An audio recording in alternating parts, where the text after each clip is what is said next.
Bila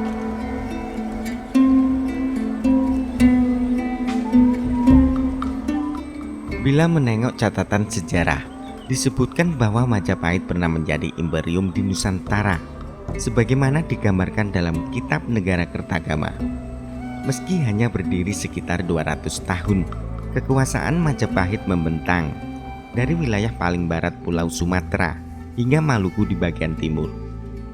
Tom Paires dalam Suma Oriental pada abad ke-15 menulis, di masa itu negeri Jawa sangat berkuasa karena kekuatan dan kekayaan alam yang dimilikinya.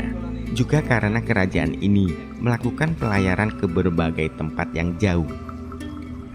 Tetapi catatan-catatan sejarah tersebut kemudian menimbulkan pertanyaan lanjutan. Apa saja artefak peninggalan Majapahit yang mendukungnya bisa disebut kemaharajaan? Di mana letak istana atau ibu kota Majapahit sebagai representasi kebesarannya? Mungkin banyak yang menjawab jika kawasan Trowulan sebagai ibu kota Majapahit. Kawasan cagar budaya Trowulan adalah peninggalan terbesar dari kerajaan Majapahit.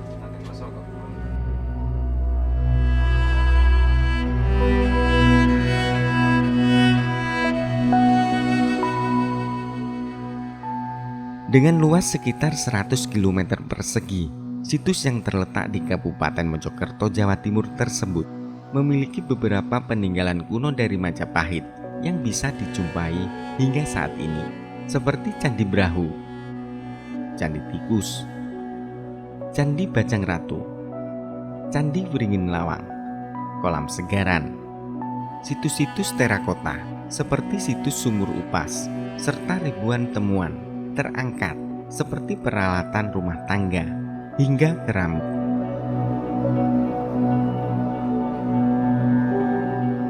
Sayangnya segera menyimpulkan bahwa Trowulan merupakan pusat ibu kota atau lokasi utama istana kerajaan Majapahit dengan adanya sebaran situs-situs kuno tersebut. Karena hal itu bisa menjebak pada suatu anakronisme atau tidak kesesuaian kronologis dalam suatu karya, khususnya penempatan seseorang, peristiwa benda, atau adat istiadat yang tidak sesuai dengan latar waktunya. Pasalnya Negara Kertagama sebagai rujukan utama dalam penyusunan sketsa ibu kota Majapahit oleh Adipati Promojoyo dan Henry McLenpon tidak menyebutkan nama Trowulan di dalamnya. Memang dengan banyaknya tinggalan di kawasan Trowulan dapat diindikasikan jika area Trowulan merupakan pemukiman yang padat pada masa Majapahit. Akan tetapi untuk menyimpulkannya sebagai ibu kota Majapahit masih memerlukan pembuktian lebih lanjut.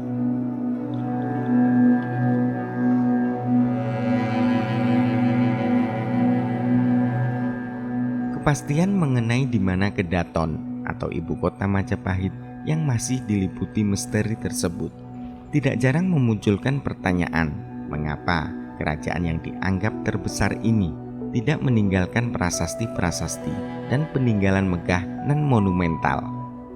Seperti halnya kerajaan Mataram kuno yang mewariskan Borobudur dan Prambanan. Belum lagi jika Trowulan dikaitkan dengan konsep kekuasaan kerajaan Jawa kuno yang sangat kental dipengaruhi oleh konsep Dewa Raja dari India. Raja merupakan perwujudan dewa di dunia, ia absolut sebagai hukum yang harus ditaati. Hal ini akhirnya menimbulkan berbagai konsekuensi sosial. Salah satunya pemakaian gelar untuk menambah keagungan. Misalnya, Raden Wijaya, raja pertama Majapahit yang bergelar Nararya Sanggrama Wijaya Sri Maharaja Kertarajasa Jayawardana.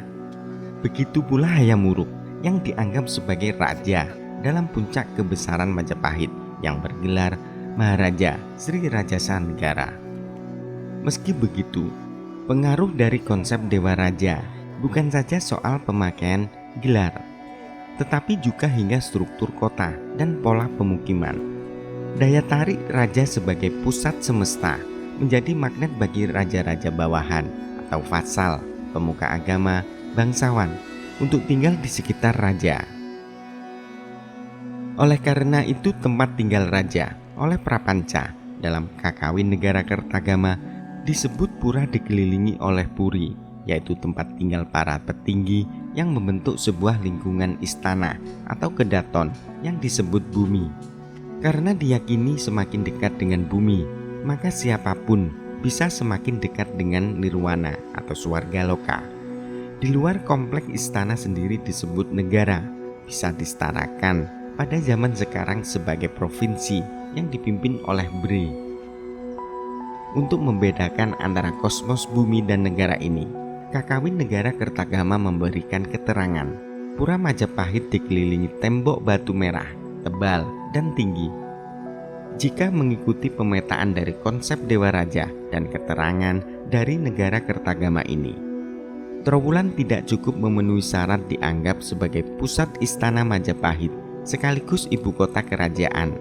Pasalnya, hingga kini belum ditemukan artefak atau prasasti yang menerangkan adanya benteng atau tembok yang mengelilingi situs.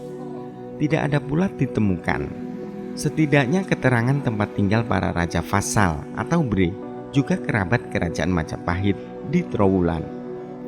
Meski begitu, adanya Candi Wiringin Lawang yang berbentuk gapura bentar dan Candi Bajang Ratu serta kolam segaran yang dianggap sebagai sumber pengairan utama kota dan pertanian cukup kuat mendukung hipotesis bahwa Trowulan merupakan bagian dari ibu kota kerajaan Majapahit, tapi belum dapat dikatakan sebagai pusatnya.